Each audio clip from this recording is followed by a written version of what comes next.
My name's Mrs. Angela Taylor. I'm really nervous doing this.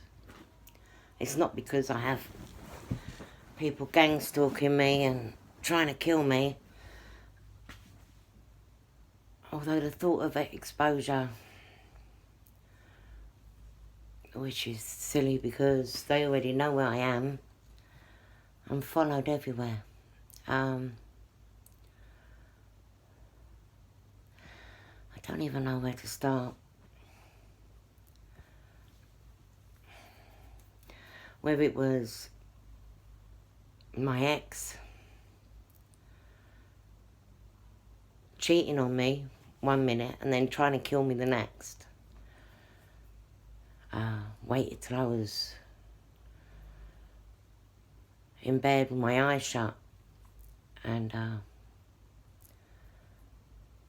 started a series of punches, although the first one got me.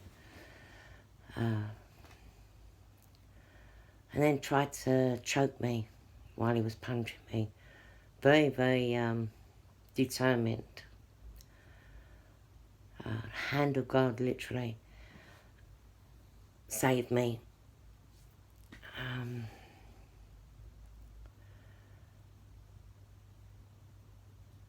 By the time I got home, I realised that I'd been hacked really, really badly. And all my files, all my photos, I didn't know how they were doing it. And the police wouldn't help. They wouldn't help me at all. And I went back. And then I found myself in the middle of all his friends where I was the joke. I couldn't put my finger on what it was. But I was determined to get all my stuff back. And well, in the end I gave up. But I realised that everything I was looking for I could do anywhere because I could access their database through my phone. They'd linked into me so well that I could access all their messages, all their emails, just through my predictive text. It was absolutely crazy. But there was absolutely no reason for me to go back. I'd found out I'd been poisoned. I found out that they'd been drugging me and attacking me while I was asleep. The police wouldn't help me.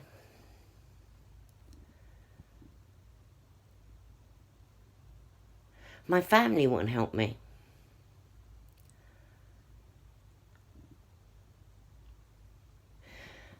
Then, yeah, it was very obvious that my mum was the one who was calling the shots.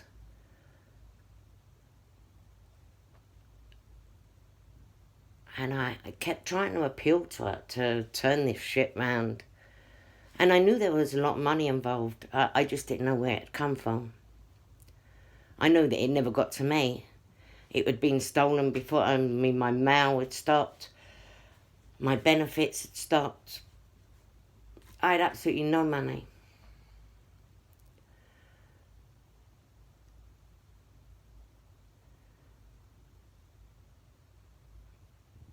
But I was getting, like, messages through my phone telling me everything that I was doing.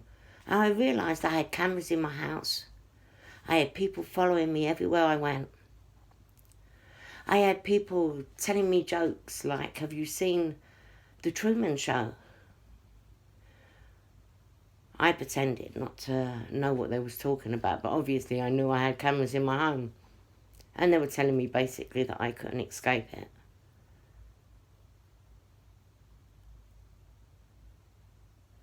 I tried everything. And no one would help me.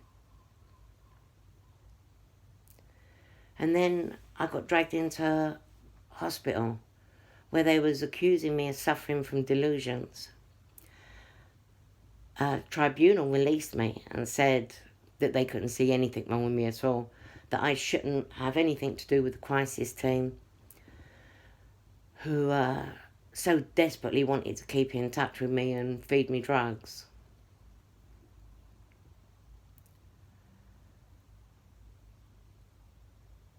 I went upstairs to get my bag, and they were stopping me from leaving. And it was literally because my son started doing his nut. They were trying to get me into this room, and I'd just been legally released from the hospital. But obviously they had some plan to keep me there. Probably say I've done something that I haven't done or whatever, but they so didn't want to let me go. But in the end they did. Only to be chasing me out everywhere I went. I was being attacked on a really continuous basis. I have burns all over my back. This is like over a 4-year period. You know, continuous things being burnt into my back. Obviously what they used to monitor me and hack my stuff. You know, I see things like magic Bluetooth and web kits and but I stopped being able to use the phone. They wouldn't let me use the phone. They wouldn't let me use the internet. And anything I put on my phone was stolen. I mean, anything in my house was stolen. As soon as I walked out, they were going in. It's like they were just running all over me. But all the police wanted to do was lock me up in a mental hospital. And they did it another 2 times. I mean, the 3rd time, they actually kicked my door in and dragged me out of my house in the afternoon, broad daylight. And nearly broke my arm trying to get me in the ambulance. How ridiculous. And they was assuring me they were going to cure me of my delusions. My delusions of being hacked. My delusions of being mobbed. My delusions of thinking that my mail was being stolen and that I was being gang stalked everywhere I went. You know, my delusions of being poisoned and drugged and attacked.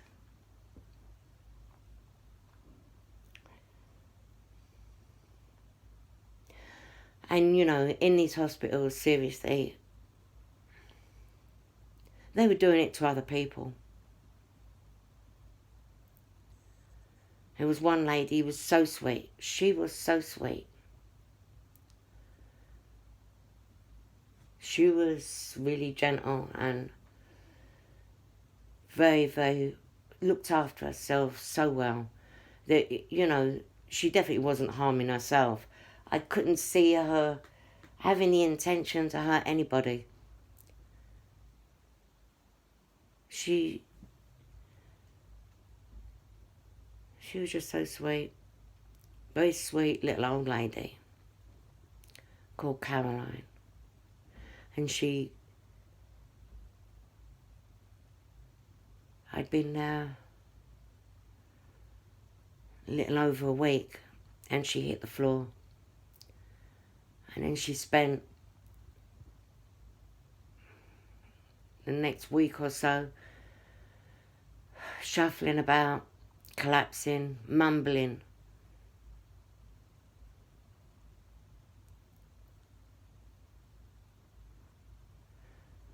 You know, I realised she was in there for the same thing as me, to get rid of her, because they served their purpose. And the only thing people wanted from her was their money. And people are tired of waiting.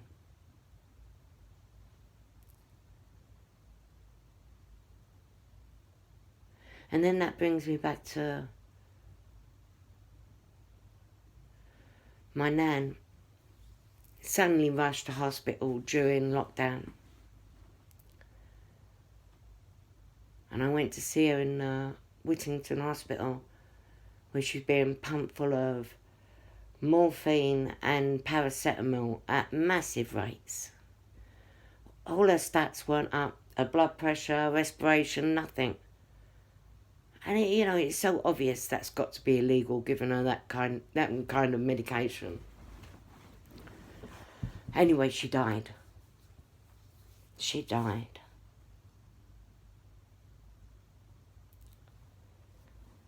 And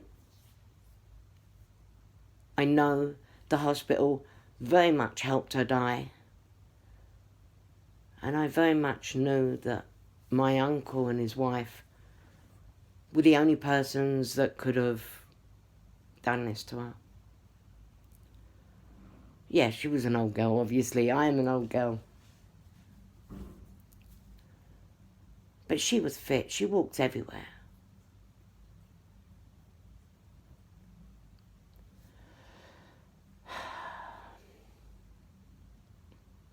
It seems everything has turned into, well, it's just so dark. It's like the purge. Nobody cares. I've been attacked so many times and I can't go to the hospital. Can't go to the hospital because they tried to lock me up.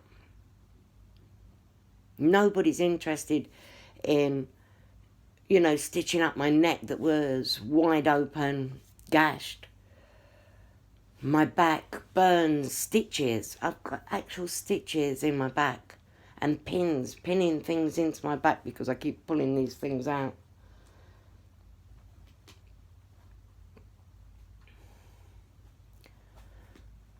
And nobody would help me. I went everywhere knowing I'm being followed. But it's very obvious people were trying to kill me anyway. And the only thing I couldn't do is sit there and let them.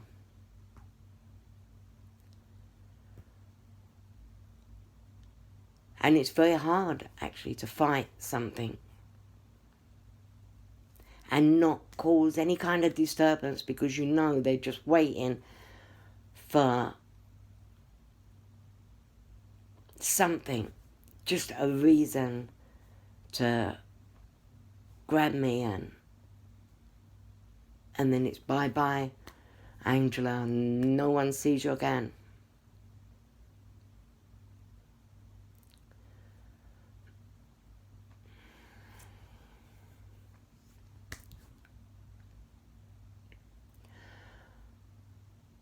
My doctors were trying to push me through to Better Lives to get my pain medication that I get for fibro, which is a drug thing.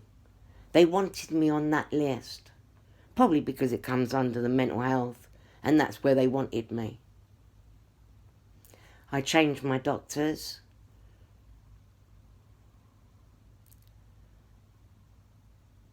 I never actually got round to visiting them. They visited me because the social services sent them. I couldn't believe how big this thing was. A crisis team, social services, even a chemist. I was getting my controlled medication. I have codeine for pain and diazepam was a muscle relaxant. And you could see they're being tampered with.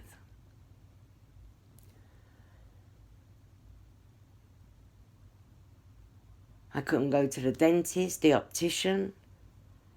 It was very obvious that, I was going to these places that I'd been loads of times. Only there was always different doctors. Only they never knew what they were doing. In other words, an actor, just acting the part. Trying to think up inventive ways to put more trackers on me and more... and to gain my signature. They wanted my signature. And that went to food banks, churches. It went to charities, homeless charities, where they do the food kitchen. They,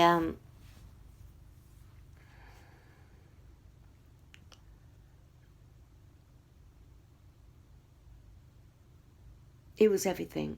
It was everywhere. I got on a train, I went to Luton. I was surrounded by people there. I went to Bedford. I had people trying to round me up there. Obviously trying to kill me. Take me down some alley. I asked directions and they want to take me in a totally different direction down some alley where people are obviously waiting for me. And yeah, it all sounds very crazy. Only I'm not crazy.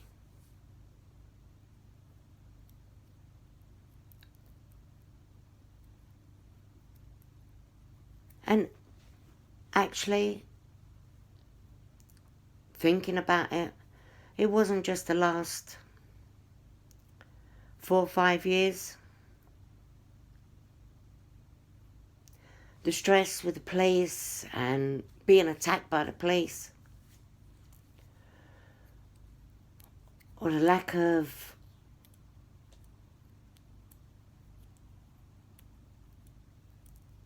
turmoil in my family, that went back much, much further.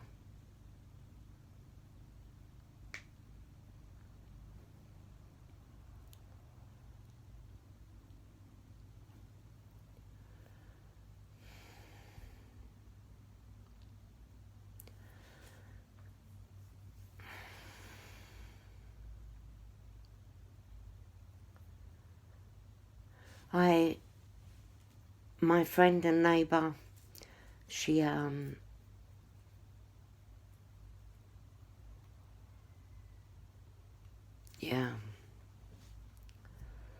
went away for 6 months. When I came back, they was emptying her flat out. The counsellor, who lived just a couple of doors away from our block, came running out to me to tell me that she didn't leave a will. I was more concerned about what happened to her, but she kept going back to this will. And evidently she was a very, very wealthy woman. Like, I remember the time this counsellor was telling me about it, and she just looked like a hungry wolf. But a weak one that was too scared to bite, like pawing me while she was telling me about this woman's fortune. Kind of made me sick to look at her.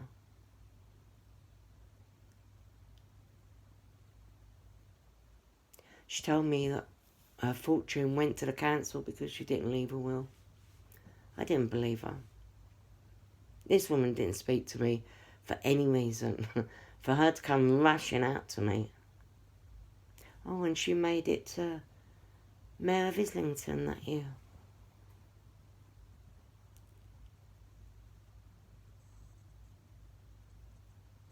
But that year, I think a lot of people rose to fame. Anyway, I don't want to go on about my suspicions. Just what I know.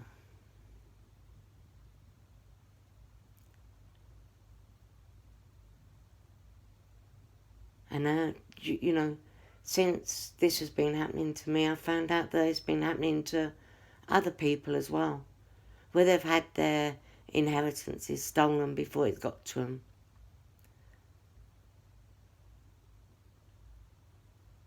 And people have been killed.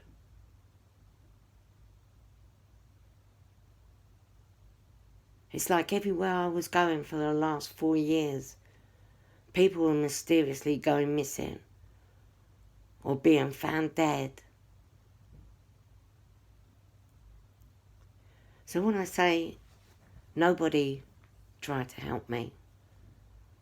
I think some people did.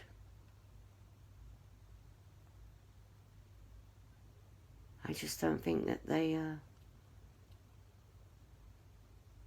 lived to talk about it.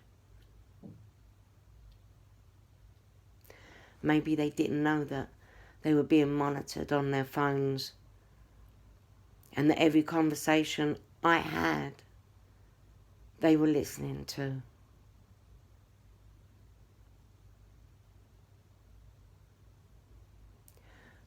I knew there were bank accounts made up in my name.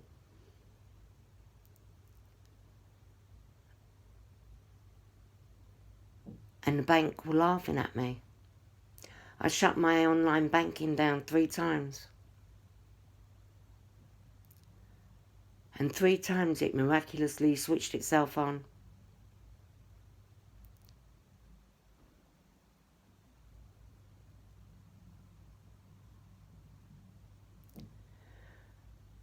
I think the biggest shock to me was to see how corrupt this world is getting.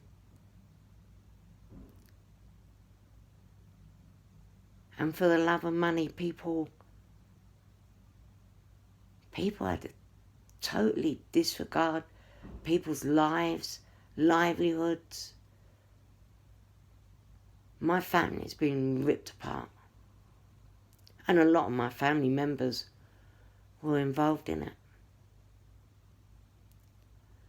I think some of them didn't have a choice. But I know a lot of them willingly.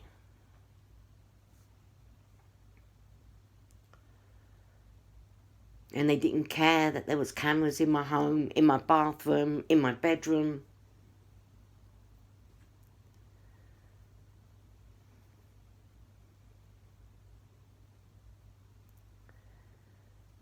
And these pictures are going out and being sold.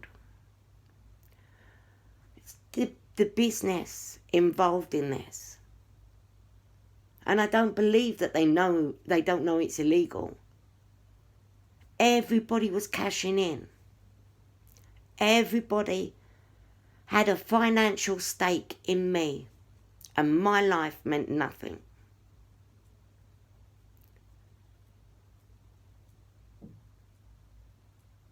I know God was with me.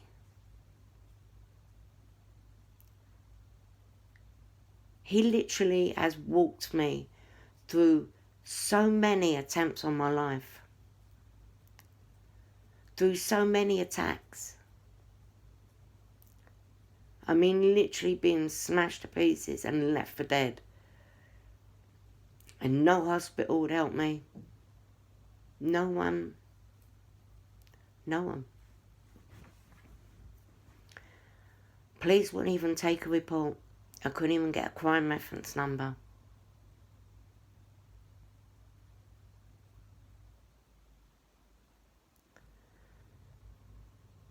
I went up to Scotland, thrown into a nut house up there.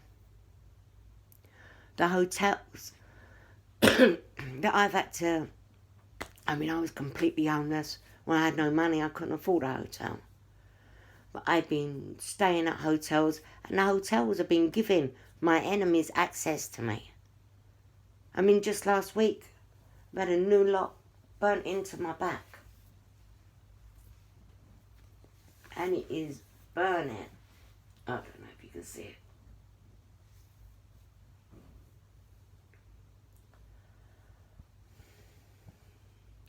It's non-stop. I have scars all over me. All over my face.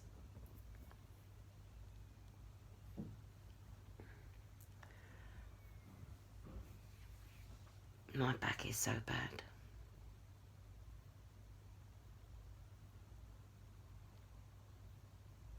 I know I'm going to get through this.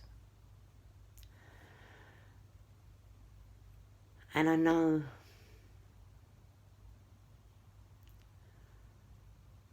I hope and pray that a lot of good comes out of this when it does. and that people take more care in these mental hospitals where people could be put in custody and nobody ever checks that the people there should be there, like they do in a police station.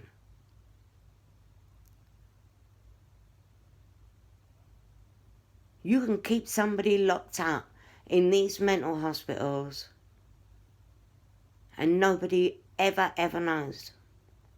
Nobody ever knows. And you only have to be labelled mentally ill and nobody even cares.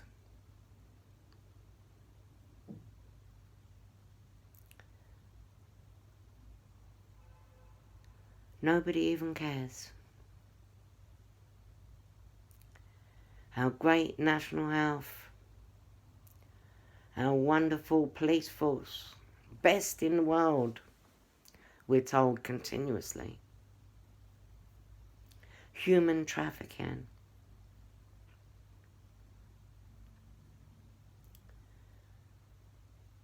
Abducting me from my home.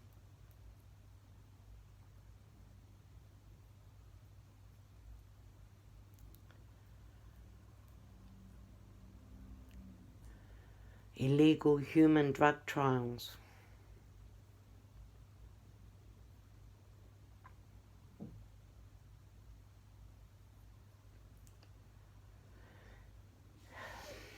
Illegal custody.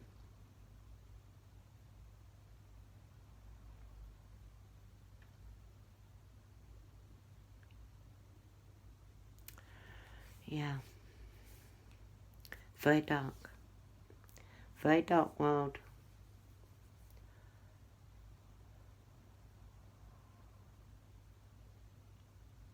I pray this message gets to somebody. I'm just going from hotel to hotel.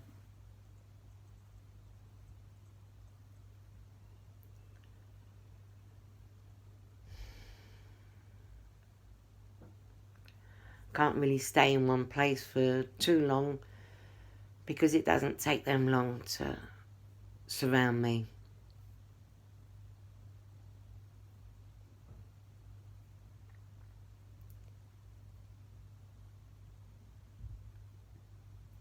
Couldn't even count the amount of people involved in this, and agencies and businesses, like my whole neighbourhood, both in Clacton-on-Sea and in Islington, and everybody knows. The police had actually paid my neighbours not to say anything about the cameras in my house.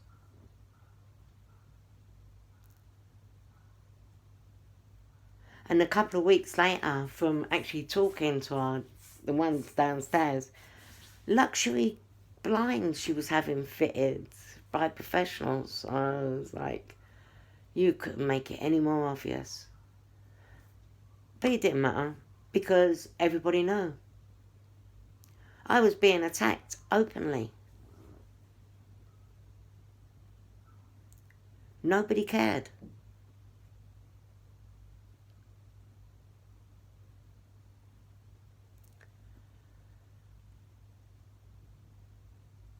Monsters.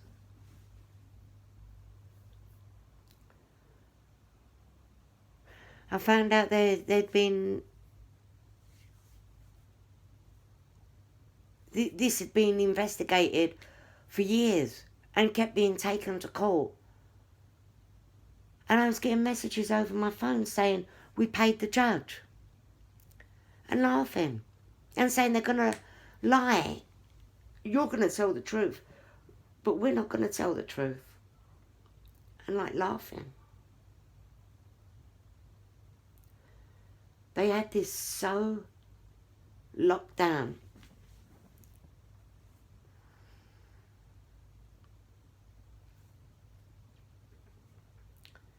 Yeah.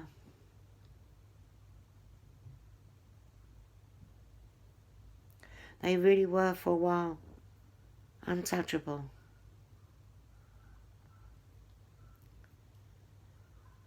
and terror, not just for me, and for the many people that lost their life because of these people's greed.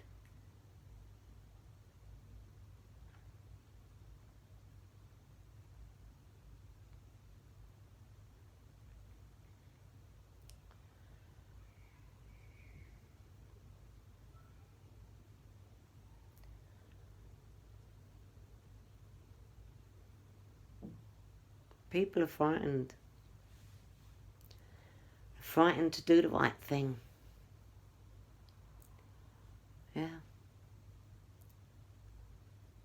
Terror rules the streets at the moment.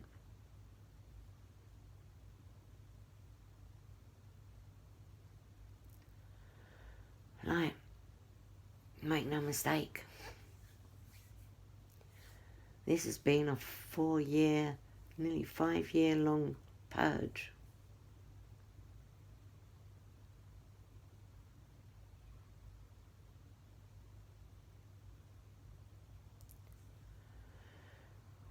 Anyway, I pray this reaches the right people who need to hear it, the people who want to hear it.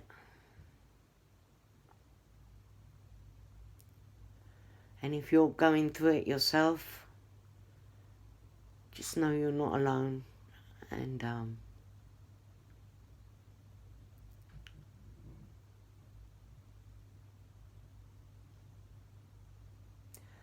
And I hope any law enforcement that are doing their job, and I know there is,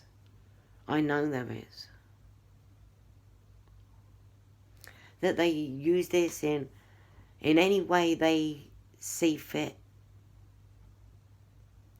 to bring this awful situation that has